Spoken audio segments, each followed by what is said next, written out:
大家喂咁都好，又係我賭 Sir 啦，好耐冇同大家見面，咁啊時光飛逝，已經咧去到就嚟 DSE 2026啦。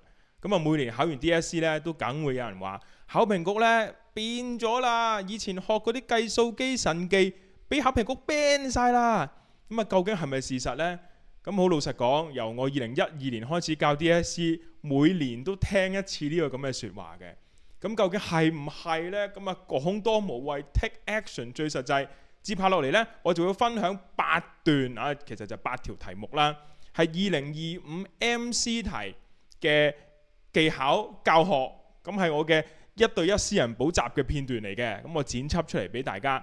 咁啊，大家就可以睇下呢，究竟點樣可以用計數機嘅 program 啊，計數機嘅聰明使用法啊，仲有計數機嘅一啲內置功能呢，已經可以解決到2025最新嘅 MC 題目啦。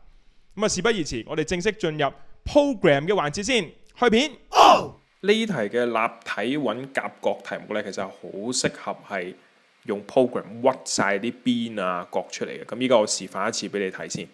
咁啊，首先咧畫翻幅圖出嚟，因為正四面睇啊嘛。咁就呢個 PQRS 咧，你隨便加落去就得噶啦，因為反正佢係正噶嘛，係 regular 噶嘛。咁啊，假設而家 PQRS 係咁啦，咁佢問 PQ 同埋 RQS 嘅夾角，咁所以咧我就將呢兩條紅色線畫出嚟啊。咁因為咧咁樣我先可以將個夾角顯示出嚟嘅。好啦，咁你應該可以睇得到咧。如果我想揾呢隻角，喂，暫時乜邊長都冇可能嘅。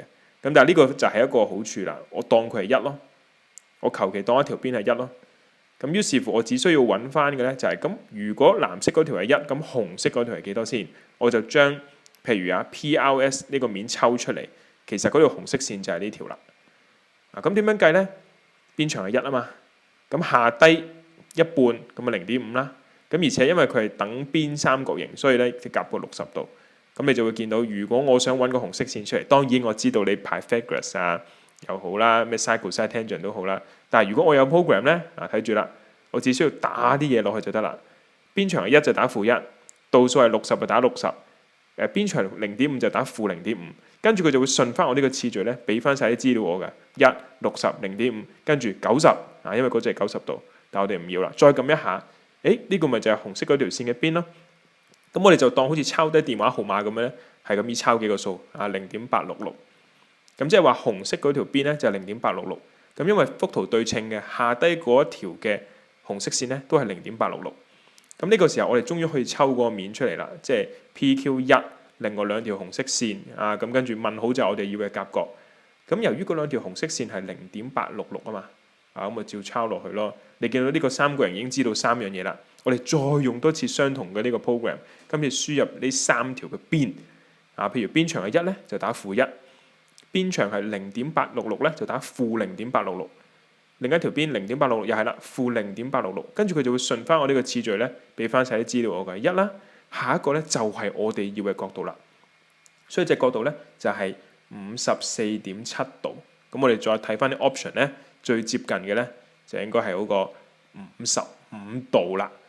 咁呢個答案咧，你見到我計嘅時候係完全用 program 屈出嚟，冇用過啲咩 Pythagoras、sin、cosine。首先呢條題目咧就佢俾咗 A2，即係第2項你啦，同埋 A5 第5項你嘅。咁我哋有一個表達方法咧，係可以好好咁幫助到自己需要啲乜嘅，就係真係將逐項寫晒出嚟。你會見到咧 A2 係3。A5 係41啫，好明顯咧，中間係 miss 咗2項嘅。呢個寫法我自己就好推崇嘅。逢出 sequence 嘅題目，你就好似開定啲格仔，開定啲櫃桶，逐樣擺晒出嚟先。你會見到好明顯就係爭過中間嗰2個。咁唔知係乜喎？但係佢又連繫住佢哋喎。咁我哋咪當佢 X 同 Y 咯。你見到有個需求啊？好啦，接下落嚟咧就去到嗰條式啦。AN 加2等於2，AN 加AN 係咩意思咧？AN 加2咧係3項嘅嘢嚟嘅。AN 就係第 N 項嘛，N 加1即係 AN 加1就係第 N 加1項嘛，AN 加2就係第 N 加2項啊，係連續3項嘅一個關係嚟嘅。咁所以咧，我就喺現存嗰4項裏面揀其中連續3項。你見我紅色框框住，就用一次佢講嘅嗰個關係啦。哦，原來咧第 n 加2項，即係第4項呢個 y 就會係第 A3 嗰項嘅2倍再加再前一項 A2嗰個3。如果 A2、A3、A4 都可以應用呢個關係嘅，咁邊一度都可以應用呢個關係啊？ A5係啦，A5都得啦，A5都會係 A4 嘅2倍再加 A3咯。咁呢個時候就可以寫到第二條式啦。41原來就係 2y 加 x， 兩條式有幾多個未知數啊？2個。係啦，咁可以點做啊？program 係啦，就可以用 program 啦。咁啊，用之前就係咁依執靚個樣先啦。咁嗰啲正負號就唔使好 care 噶啦。咁啊，攞翻個 x 先，原來 x 係7喎。咁啊，再撳多下咧，就攞埋個 y，y 係17喎。咁即係話嗰兩項missing terms， 我哋知道啦。呢4項就係3、7、17同埋41。咁個問題問 A6 喎，即係話再之後嗰項係幾多啊？好啦，咁你估下點做？未計翻，又用多一次嗰個關係啊，所以係等於幾多啊？你試下講條式出嚟，呢個問號係等於幾多啊？問號等於41乘2加17。係啦，因為就係佢前一項嘅41嘅2倍，再加再前一項嘅17啊嘛。咁呢個就係答案。你會見到呢條式，即係嗰個咩 AN 加2咩 AN 加1咩 AN 嗰啲，睇落好似好複雜，但係你只要將佢轉化咗做一句人話。佢就係任何一項都係前面嗰項2倍再加再之前嗰項噶啦，你會發覺你就好容易用到出嚟嘅。咁就揀到個 A 啦。好啦，另外咧呢一度我亦都想分享一個驗算嘅方法俾你，但係呢個就 based on 一個 program 嘅，我之前冇俾過你嘅，我俾你睇下。咁呢個 program 咧就係設計嚟專做呢一種咁嘅題目嘅。咁啊用之前咧係要入翻去個 program mode 嗰度咧。去更新嗰3項之間嘅關係嘅。呢個我之前會叫佢做 program 10嘅，跟住我會叫啲人咧用之前就係修改下條式，因為我 preset 咗咧就係任何2項加埋變之後嗰項，即係 AN 加 AN 加等於 AN 加2，因為呢個係 Fibonacci sequence。你見以往 DSE 咧都係淨係得呢一 type 嘅啫，但係其實我一早已經咧係預言咗，其實佢呢條式可以做啲花款嘅喎。以呢一條嚟講就係啦，個 AN 加1要乘2嘛，咁我當時嘅設計就係 A 咧就係 AN，B 咧就係 AN 加1，所以呢度咧我要將條式嗰個 B 嗰度咧係乘翻個2俾佢嘅，然後先至會等於嗰個 C 就係 AN 加2，係啦，我呢個設計就係因為 A、B、C 啊嘛，就係 AN 加1 AN 加2啊嘛，我乘咗個2落去，咁依家我就應用緊呢個關係啦。咁跟住咧，我只要 run 呢個 program，俾一開頭嗰2個數佢，即係話譬如依家3同埋7啊嘛，一開頭係，咁我撳個3，再撳個7，跟住佢就會自動幫我計噶啦，17，再撳一下咧就變41，咁咧再撳一下咧就係個答案啦。所以如果你有呢個 program 嘅話咧，咁就可以係驗算到呢條嘅。呢條題目咧係三角形4心嘅題目，但係因為精心設計底下咧冇辦法用 program 直接撳個答案出嚟，但係咧我哋依然可以用 program 去幫自己驗算鎖定得分嘅。咁啊，首先咧你見我已經開始畫緊幅圖噶啦，因為呢樣好緊要，你要睇到幅圖先，你先知道譬如佢 in center 啊嗰啲喺邊度嘅。好啦，咁我已經咧說時遲那時快將 OUV 咧都標咗落去。咁 in center 又點咧？咁我哋要知道 in center 嘅定義就係喺個三角形裡面恰好包住咗一個圓形，個圓形嘅 center。咁題目話佢嘅 x coordinate係6喎，咁我亦都標埋落去。好啦，咁我而家開始做嘢咯。in center 你一畫佢出嚟，你就會見到咧，其實亦都觀點與角度啊，係個圓形嗰3條 tangent 包住佢。咁所以我哋可以用 tangent properties 咧。如果下低嗰度係6咁長，打直嗰度都係6咁長。所以其實 in center 嘅 coordinate 係6，我哋已經可以知道㗎。咁另外咧條邊啊下低20減6咧，你就會有個14。咁而 tangent properties 又用啦，咁另一條都係14嘅。咁剩低嗰對tangent properties 咪點算呢？唔知，但係我知道佢哋係等於嘅，咁我哋就用 x 去表達佢。好啦，一標晒落幅圖度，我相信你都即刻諗到噶啦。喂，如果我哋淨係睇個直角三角形，咪可以用 Pythagoras theorem 啦。嗱，呢個就係你畫咗圖嘅好處，幅圖會提翻你用啲乜㗎，勾起你一啲靈感㗎。咁既然係咁啦，咁我就寫不是定理出嚟啦。22次加6加 x 括弧2次等於 x 加14括弧2次，一條式幾多個未知數啊？一個嘛，所以係有將來嘅。咁我只要化簡咗佢咧，相信我就可以拎到個 x 出嚟㗎啦。嗱，咁另外爆開之後咧，甚至乎唔係 quadratic 嚟㗎，你冇諗住有2次就 quadratic 啊，因為 x 次同 x 次會弱咗嘅。所以我哋稍為將呢條 linear 嘅將個 x 孤立咗佢啦，然之後數字方面就400加36減196，咁一陣間呢個數字咧240啊，再除埋個16，咁其實就係個 x 嚟㗎，所以 x 咧就係15。咁咩意思呢？我哋將呢個資料放翻落幅圖度，你就明㗎啦。x 係講緊嗰一橛嘅長度喎，見唔見到啊？咁 v 嘅坐標其實你都知嘅喎，6加15咪21咯。所以其實佢係 cut 到 y-axis 21個位，即係話佢就係0、21啦。嗱，咁 in centre 啱啱我講咗啦，係66嚟㗎嘛。所以究竟個 area 係幾多呢？你計到㗎啦。但係問題就係呢度，你會唔會好疑惑？喂，係咪真係㗎？你見我都計咗好多嘢而去到呢一步嘅喎。如果呢一度本身其實已經錯咗嘅，我計個 area 我都會錯㗎嘛。咁呢個時候就用 program 去驗算啦。三角形4心嘅 program， 將個3點嘅坐標打落去，譬如 v 就0，然後21，跟住 origin 就係00，跟住就係 u 就係20。我哋 make sure 係咪會in centre 係66先？6冇錯啦。咁呢個時候我咪好有信心咯。原來我係計啱嘅，我再計落去都可以啱咯。好啦，如果我個 program 繼續撳落去就係其他嗰啲 centre 嘅坐標嚟㗎。你見到4心嘅坐標其實係隨手可得㗎嘛。你上過堂都會知道啦。不過呢個我哋唔使用就算數啦。好啦，起碼去到呢個位，我知道其實 OUV 嘅 coordinate 都啱晒㗎啦。咁啊唔怕你啦，係嘛？就係底乘高除2，20乘21除2，心算都知啦，係嘛？就係210。所以答案咧就係 C 啦。所以三角形4心 program 冇辦法直接幫你獲得呢題嘅答案，但係佢可以幫你驗算 make sure 你係計到。咁如果呢題數當初我係有 M2 嘅三式三未知數嘅 program 即係我嘅 matrix 複合 program 嘅話，咁可以點做呢？咁我首先咧又係將呢3個比咧係寫出嚟，咁啊用 K method。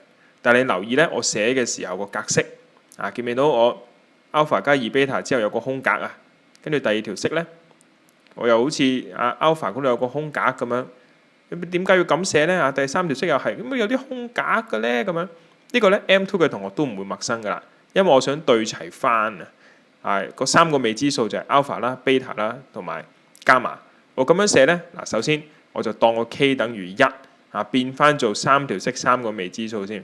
咁都不特止，如果你係 M2 嘅同學咧，你應該都會馬上去諗啦。不如我用一個 matrix 嘅表達方法啦。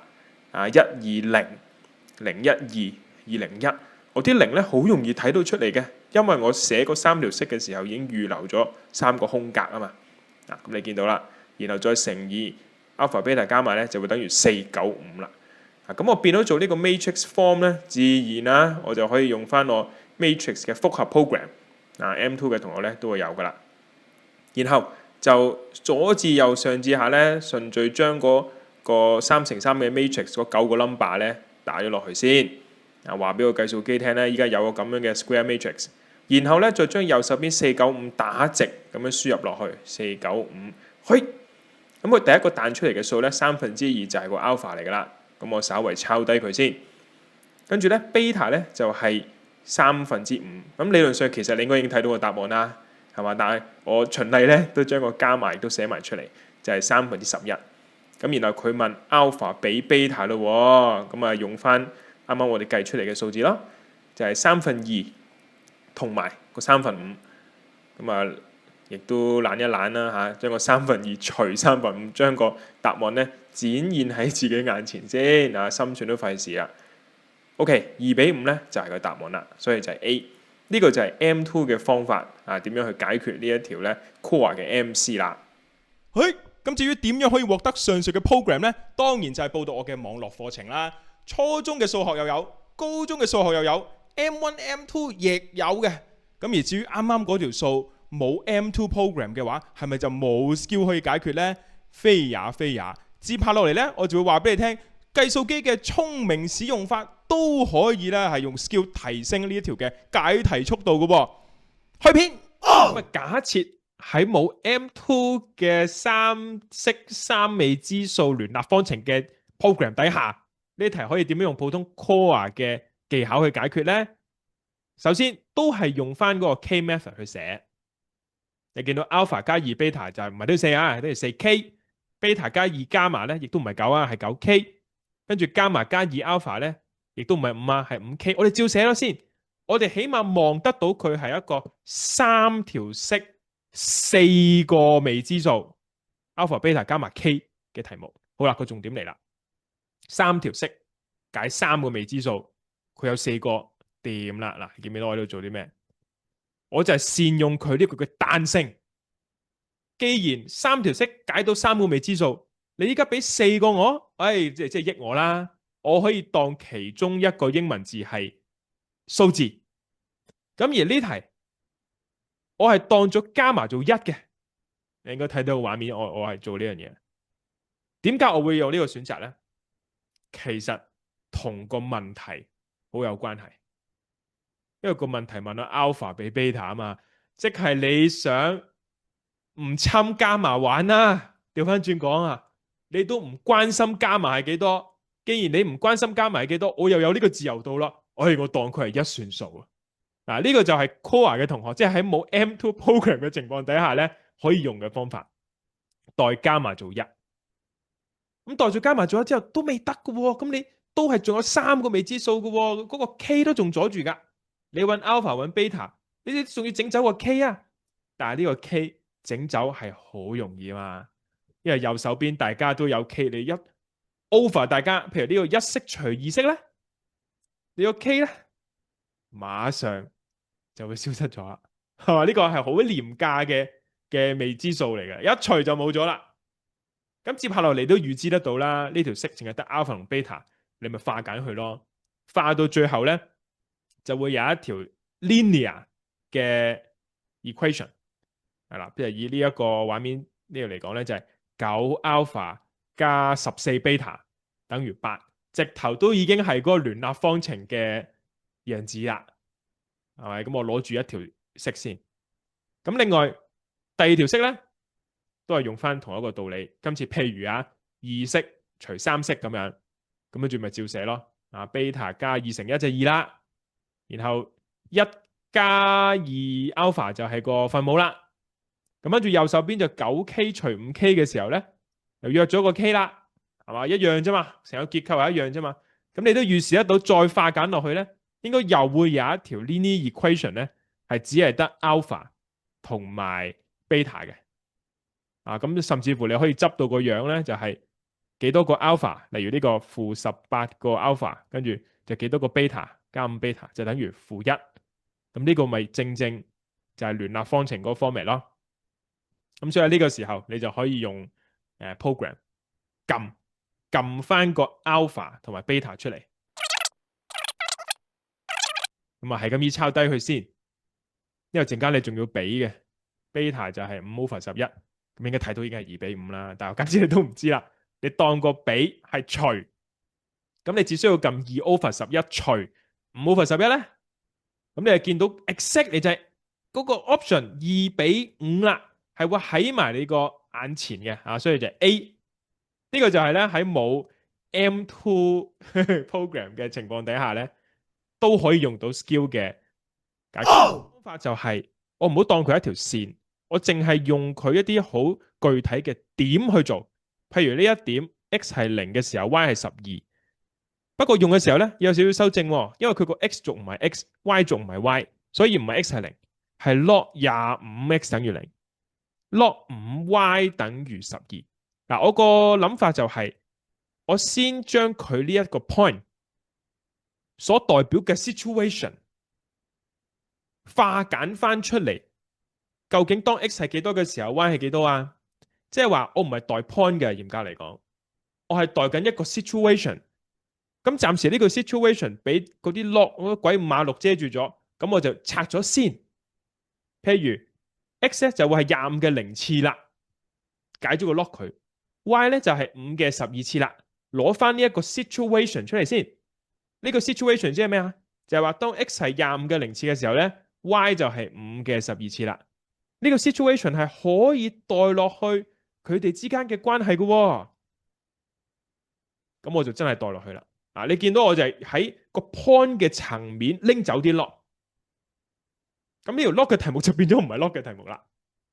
好啦，咁啊代落去啦。25嘅零次，假設唔知嘅你撳都冇話唔得嘅，係1嚟噶嘛？咁1嘅任何次方都係1噶啦，所以冇咗。其實 m 咧，你馬上就知道係5嘅12次啦。透過呢一個 point， 你可以抄晒個數字嘅，因為其實都顯示得晒，但係你唔抄都得。我暫時擺喺度先。咁但係因為呢條題目唔係問 m 噶嘛，所以我就要唯有攞埋另一點去做啦。同樣道理，當 x 係2嘅時候 ，y 係0，唔啱啊，因為 x 仲唔係 x， 而係 log 25x， 咁啊 y 亦都係啦，其實係 log 5y， 又用翻啱啱嗰個道理嘅啫，攞翻個 situation 出嚟。個 situation 就係當 x 係25嘅2次嘅時候咧 ，y 係5嘅零次，咁呢個 situation 又可以代落去 x 同 y 嗰個關係嗰度啦。咁我暫時留翻個 m 喺度先，俾你睇翻嗰個對稱。然之後再要去做嘅時候，一陣間我先至會將個 m 塞翻落去嘅。譬如5嘅零次係1啦，咁我寫翻落嚟先。嚟啦，5嘅12次乘25嘅2次再 n 次咁樣。咁我呢度咧就做咗一個假設，就我甚至假設埋你咧係 take log 都唔識。指數定律都唔識，有冇辦法可以解到呢？就算你識，其實以下呢個方法都係好嘅，原因就係佢可以幫你做驗算。好啦，咁呢度呢，睇埋落去 A、B、C、D 嗰4個 option， 其實都係一啲 n 嘅數值嚟噶嘛。我哋可以將呢啲數值呢代翻落去呢條式嘅右手邊個 n 度，睇下邊一個真係會等於翻左手邊嗰係1，嗰個咪就係答案咯。所以呢個方法呢，喺 MC 裏面係特別可取嘅原因就係，一來要處理嘅嘢少，個 log 一早掹走咗；二來其實佢順便幫你驗算埋啊，可以做到去咁啊。譬如我而家將-12儲存喺 A， 然後咧就用個 A 當係 n 咁樣打翻個 right hand side 出嚟。咁你希望佢係1嘅，因為如果佢係等於1咧，咁啊代表 A 嗰個-12就係答案嚟噶。咁可惜事與願違唔係，但唔係咧。亦都係好好嘅一個徵兆喎，因為 A 就一定唔係答案，咁啊越嚟越近啦，逐個試咯。咁跟住將-4儲存去 A 咧，就可以 cover 翻個 storage，咁你就唔使再打多次條式啦。你用 history 功能上翻去再 run，你期望係1，佢又唔係喎，又唔係，咁 B 又唔啱啦。咁然後咧就將嗰個 C 嘅 option -3又 cover 落去個 A 度，再 history 上去再 run，咁啊今次係1啦。咁你會見到咧係啱硬啦，可以做到呢一個效果啦。所以有陣時你話有數唔係唔計落去啊嘛，有時我都未必計嘅，因為呢度講真，反正我繼續計落去，我最後我都係要代數去驗噶啦。不如我早啲用驗算去揾個答案出嚟，一了百了。我咁樣做完之後，我呢條題目我係唔會驗算噶啦。之後我會喺個題號度打個 tick， 就算我最後係有時間咧，我都唔會去 check 呢條噶啦，因為我已經肯定呢一分係代咗噶啦，就係咁啦。嘿，咁啊，其實計數機咧，除咗係 program 啊、聰明使用法之外咧，好普普通通嘅內置功能啊，都可以搞掂一啲嘅 MC 題嘅。唔信，我哋馬上睇多兩條就咁用內置功能就可以直出答案噶啦。去片。首先咧，呢度係有好多項嘅。第一件事就係，咁 I 嘅9次係幾多先？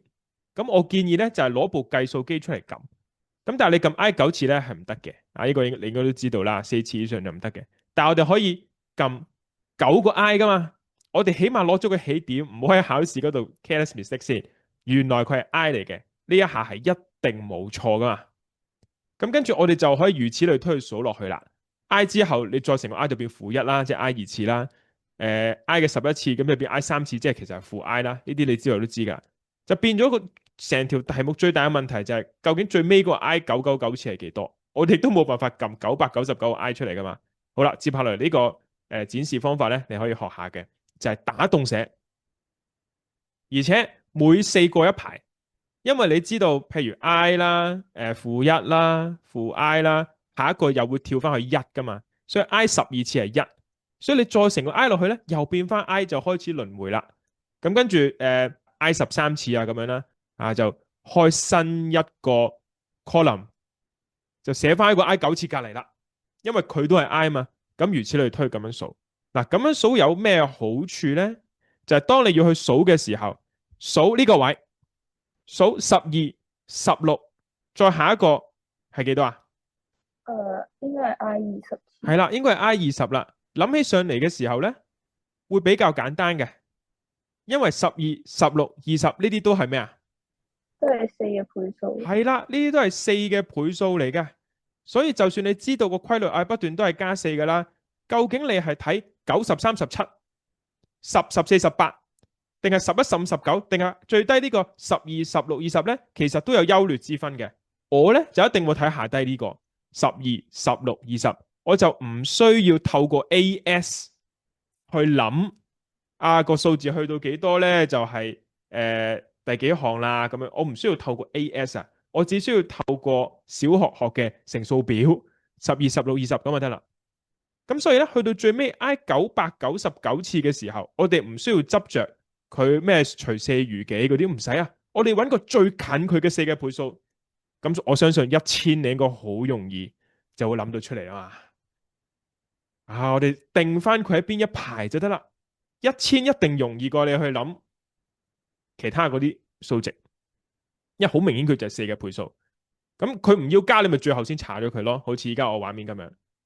咁然後呢條題目嘅答案咧就係將呢度每一個 column 加埋晒佢啊嘛。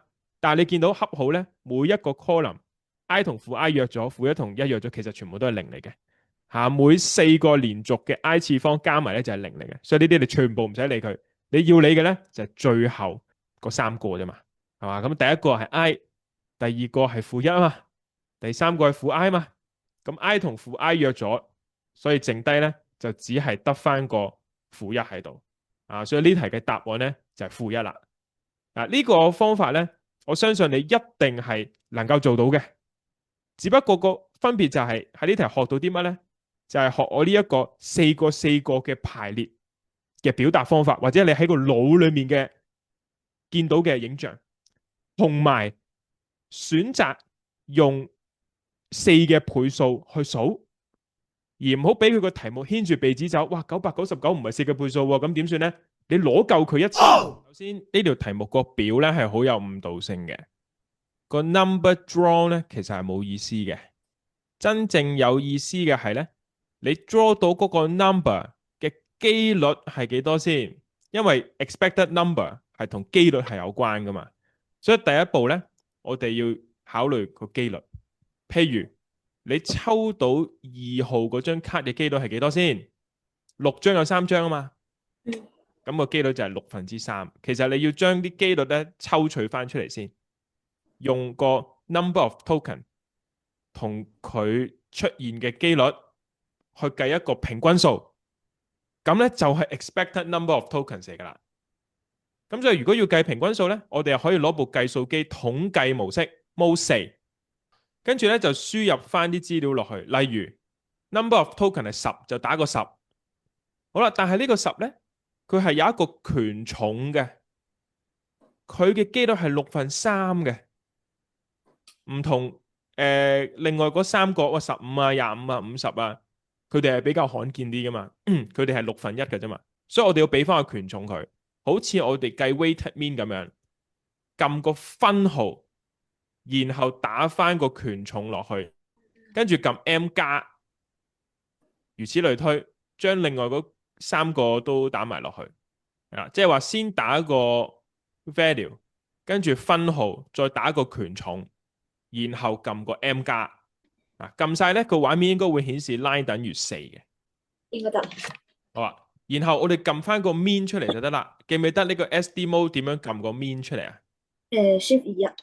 係啦，跟住你就撳 Shift 21，咁你就會計到個 mean，而呢個 mean 咧就係 expected number of tokens 嚟噶。所以答案咧就係20啦。恭喜恭喜恭喜你睇晒呢條片咧，應該都學咗唔少嘅，袋咗好多嘢落袋噶啦。咁如果想袋更加多嘅話，當然就係報讀我嘅網絡課程啦。初中、高中、M1、M2 乜都有，總之咧係中學嘅數學咧，揾我呢度貼條 link 喺呢度可能有個圖案喺度噶，撳入去就會去我官方網站咧就可以報讀課程噶啦。拜拜。